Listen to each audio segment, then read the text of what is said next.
Hello, and welcome to Rise Unwind. I'm Chris Maloney. Each week, we connect with people across the country to share ideas, inspiration, and simple ways you can enjoy life right in your own neighborhood. On this week's show, we've got that and plenty more. Well, many people think AI is the answer for everything. It's not. There's a new challenge. AI-generated resumes are cluttering companies' inboxes, and it's taking more time to sort truth from fiction. She left behind this incredible sort of archive of tweets, of digital messages, but also her own writing as well. So we worked very closely with her parents to make sure that we could just bring her voice kind of front and center, and that she could at least be a part of telling this story from the inside out. So sit back, relax, and let's rise and unwind. Ever wonder what would happen if the whole world suddenly got too happy and you were the one person who couldn't go along with it? Apple TV has a brand new series called Pluribus, where a mysterious event connects pretty much everyone, and somehow that perfect world feels like a nightmare. Rhea Seehorn stars as Carol, the most miserable person on earth, who might be the only person who can stop it. Rhea Seehorn is here with us today. Welcome to the show, Rhea. How are you? Thank you. I'm well. Thanks. All right. So for people that are just hearing about Pluribus, what is the simplest way to describe Carol and the moment that her world kind of flips upside down? Simple? I'm not sure I can pull that one off. Okay. So Carol was, it kind of is, but was a successful romance novelist, but very much a misanthrope, fault finder, can't enjoy anything, has to say what's wrong with everything, and has this world event happen that moves somewhat like a virus, where everybody except 13 people are immune, and she's one of the immune people to this thing that makes everybody habitually peaceful and content and happy. And they all have one brain. You're still in your own mortal body, but you share one hive mind.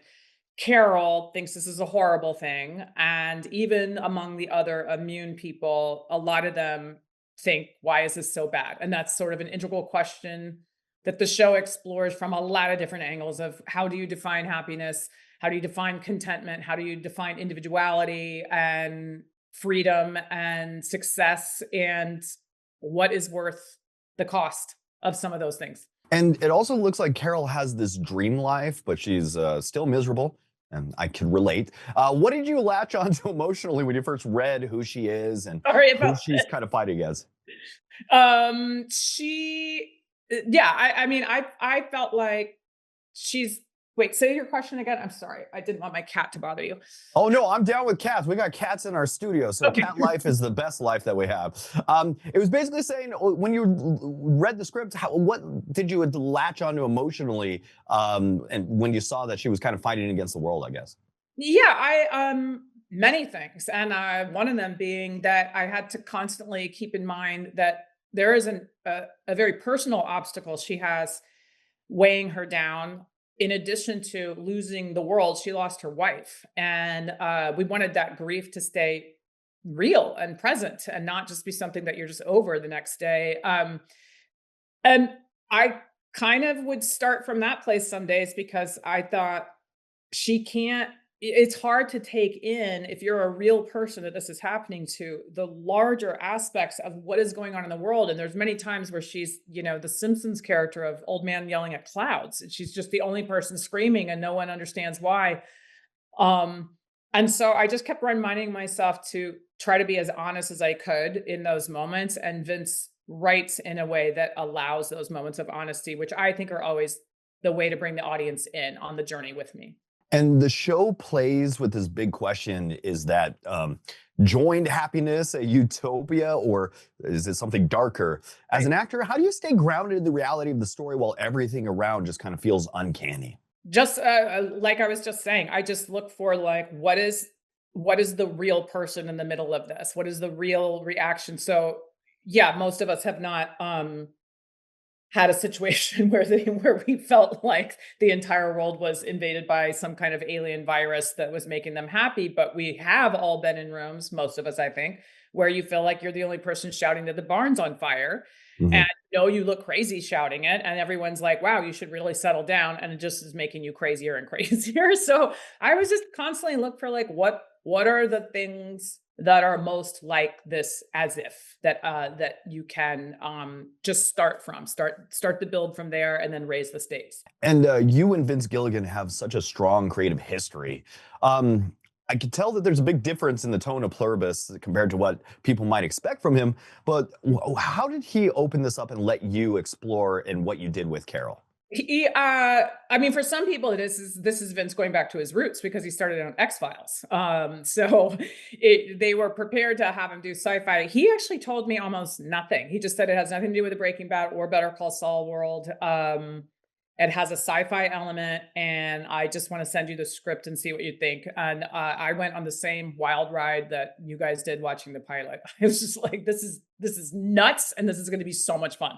Ray, I want to thank you for hanging out with me this morning. Pluribus is streaming now on Apple TV. If you like smart sci-fi with suspense, dark humor, and a big, wait, what would I do question or two, this one's going to stick with you. So check it out on Apple TV. Ray, I want to thank you for hanging out with me. Thank you. Thank you very much. The Housemaid is one of those thrillers where everything looks perfect on the surface, but then it just like slowly unravels. It's based on the best-selling novel that stars Sydney Sweeney and Amanda Seyfried in a story filled with secrets, power, and unexpected twists. Behind the camera is director Paul Feig, bringing his signature style to a dark, psychological ride that keeps audiences guessing. Paul, it's great to have you here with us. How are you, my friend? Dan, I'm great. On a Monday morning, I've never been better. All right, so this story pulls people in fast and keeps kind of like flipping expectations. What was it about The Housemaid that made you want to tell this story on the screen? Well, I mean, the book is so good. You know, the source material is there, and I'm always looking for, especially in the thriller genre, ones that have just big twists and turns that you don't see coming. And then once you get one twist, you get another twist, and then you get another twist. And, you know, Frida McFadden's book is just so good. There's a reason it's been on the bestseller list for 2 years now. And so it just seemed like it was just too delicious to not bring to the big screen. And you've kind of described this movie as almost a Nancy Meyers movie gone wrong. Yes. How did that idea shape the look and the tone of this film? Well, I mean, exactly what it sounds like. You know, I wanted Millie, you know, the character of Millie, which is played by Sydney Sweeney, to come into this world that just on the outside looks like the perfect situation. The house is all cream colored and beautiful, and everything is perfectly ordered. And it feels like for a girl who was living in her car just, you know, at the time, to come into this situation would be fantastic. Because it's a real, you know, the whole book is really a statement about, like, are we making judgments on just facades, you know, and should we dig a little deeper? You don't want to distrust everybody, but at the same time, there's a lot of con people out there these days. So you want to delve a little deeper before you give the stamp of approval to anybody. And the power dynamics in the story are just constantly shifting. How did you approach keeping the audience guessing on, I guess, who to trust? Yeah, well, I mean, we had to kind of really hide things. So, you know, because there's such big turns, and we kind of make you root for things that later on you'll find out you probably shouldn't be rooting for. And it was just really getting my cast, who are so amazing, to just play very real into these things so that you don't see what lies beneath any of them, because everyone's got a really big secret. And Sydney Sweeney, Amanda Seyfried, they both play characters with a lot of going on beneath the surface. What stood out to you about the performances as pretty much everything starts to unravel? Well, I mean, just the pivot that they made. Sydney had to kind of play very, you know, kind of naive and innocent until you kind of find out her backstory. And then with Amanda, we just had a blast kind of letting her just be sort of all over the place, because, you know, Nina, that character that she plays, is very unpredictable, and it keeps Millie off her game. So that was really fun. And then Brandon Sklenar playing the perfect husband. You know, he just is wonderful, and you know him from other movies where he plays this guy. But then, you know, to get to play with that was fun too. But no spoilers. Oh, of course. This movie feels like it's kind of designed to be a social watch, like either with an audience or with a group of friends. Why do you think that's important for the story? Oh, well, first of all, movies, we need people back in movie theaters. You know, it's fun to watch a movie by yourself on streaming, but there's nothing like that group experience. And what we've been finding with this movie is people are going in there with groups. And I mean, I've sat in the million audiences now with this movie, and they're cheering and they're screaming and they're talking back to the screen and they're just having a great time. It's very interactive. And I think with a movie like this, with all these twists and turns, you know, because I'm a comedy guy, you know, I've done Bridesmaids and all these things. Everything I do is engineered to get a vocal response out of an audience. So if you're there with your friends, you're just going to have a great time just looking at each other and saying, "Oh my gosh," and you know, and talking to the screen and just, you know, going nuts. Paul Feig, I'm a super fan, and you are a hero to me. The Housemaid is now playing in theaters nationwide. If you're in the mood for a smart, twisty thriller that keeps the surprises coming, this one is worth seeing on the big screen. Paul, I want to thank you for being here today. Thank you, Dan. Thank you so much. And everybody, yeah, please go. You're going to have a great time. So what happens after you leave the biggest band in music history? For Paul McCartney, the end of the Beatles wasn't the end of the story. It was the start of a whole new chapter. Man on the Run from Oscar-winning director Morgan Neville takes us inside Paul's post-Beatles years, the launch of Wings, and a deeply personal decade that shaped his solo legacy. Morgan joins us today to talk about the film Paul McCartney, Man on the Run, which is now available on Prime Video. Welcome to the show, Morgan. How are you? I'm very good. Good talking to you. All right. The Beatles breakup is one of the most talked about moments in music history. What did you discover about Paul during that immediate aftermath that might surprise some of the fans out there? I mean, so much. I mean, if you watch Get Back, Peter Jackson's kind of 8-hour version of the Beatles at the end, making Let It Be, you see Paul is driving everything. Songs are pouring out of him. And the question is, what happens the day that disappears? And what happens is that Paul has a true heartbreak. I mean, he's the one that wanted the Beatles more than anybody. And, you know, he essentially is told by John Lennon that John wants a divorce from the band. And Paul, within 2 weeks, runs off to Scotland with his new wife, Linda, and their new baby, Mary, and tries to figure out what he's going to do. Is he even going to make music anymore? And so these next few years, he really struggles. And that's the part of the story I don't think people really understand, you know, and that whole life of him trying to figure out who he was if he wasn't a Beatle. So what was that period for him, creatively and personally, and him trying to find himself? It was in some ways, it was the best of times, it was the worst of times. I mean, I think, you know, publicly, the public was angry that because they were heartbroken. So how dare you guys break up? Why can't you just be the Beatles? You know, what are you doing? And Paul's wife, Linda, takes a lot of flack for, you know, did she help break up the band? Same thing happened with John and Yoko. You know, there's just a lot of kind of anger, and the critics are saying, you know, your music isn't as good as what the Beatles were.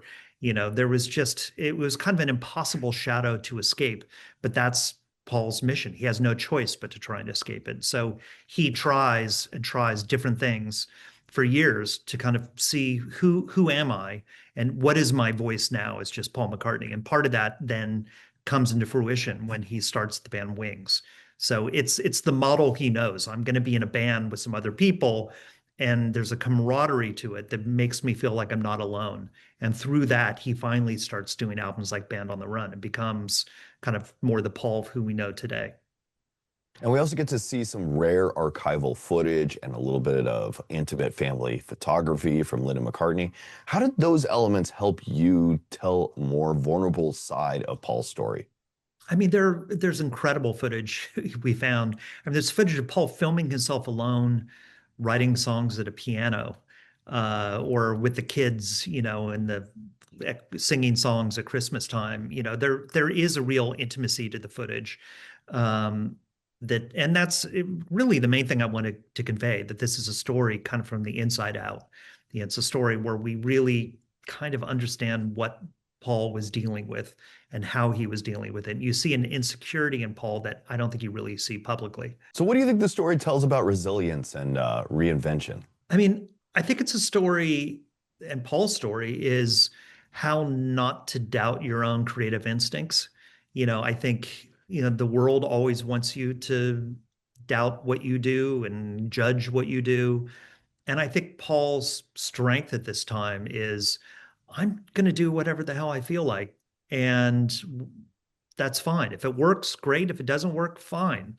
And he does some crazy things that work and things that don't work. He releases, Mary Had a Little Lamb as a 45, which, nobody particularly likes. But then he puts out Mull of Kintyre, which becomes the biggest selling single in England in history. So they're both kind of crazy ideas.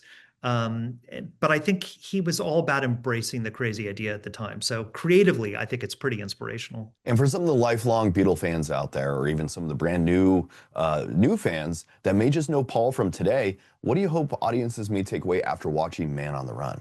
I mean, I know because everybody tells me this, when you're done watching the film, you're going to go listen to a lot of music because there's a lot of music to explore.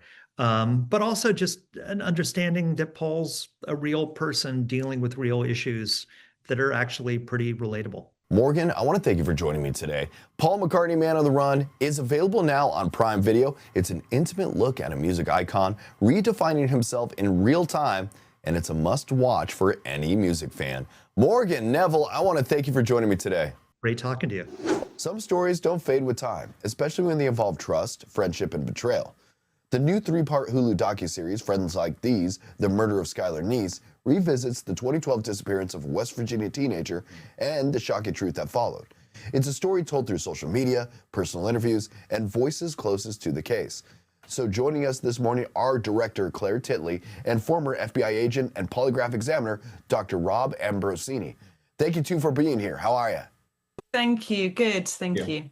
All right, Claire, what stood out to you about this case and what made you feel like it needed to be revisited now, more than a decade later? I think one of the things that made me that was so kind of shocking about this case when I first kind of looked at it was the fact that it's 2012 and it's quite a unique era in a way for social media, because it was that era where social media was new. It was kind of a new frontier. It was the kind of Wild West though as well. And teenagers were experimenting with it. They were just putting their entire lives online.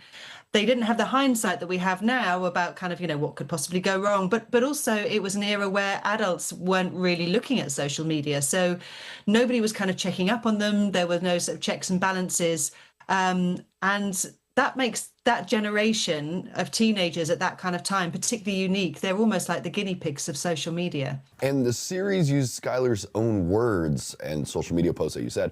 How did that storytelling change the ways this story unfolds for viewers? I think it was really important to us to try and give Skylar a voice. We didn't want her to just be a kind of a plot point in a true crime, where she's just the kind of victim and has no voice. We really wanted her to have agency in telling her own story, which is harder than it sounds, obviously when she's gone. But she left behind this incredible sort of archive of tweets, of digital messages, but also her own writing as well. So we worked very closely with her parents to make sure that we could just bring her voice kind of front and center, and that she could at least be a part of telling this story from the inside out. So we interview her friends as well, quite comprehensively, so that we can hear this story from the 16-year-old perspective, including Skylar herself. And Dr. Ambrosini, you spent 24 years with the FBI. You've conducted thousands of polygraph exams. When you look at this case, what role did interviewing and behavioral analysis play in getting the truth? Well, interviewing really played a significant role. And long before I became involved in the case, the two young girls, they were interviewed by case agents, state troopers, local police investigators. And during that process, you kind of started seeing this evolution of what really should be fact, right? When things are fact, it doesn't change, right? The truth is the truth, and it's always going to be the truth. But there were indications during these interviews that really did result in kind of like this evolution of their story. And of course, when that happens, the logical investigation is, why is this person changing that story, right? So this case is kind of about the behavior that's exhibited, the ideation, what's going on, what are they thinking, and how are they communicating?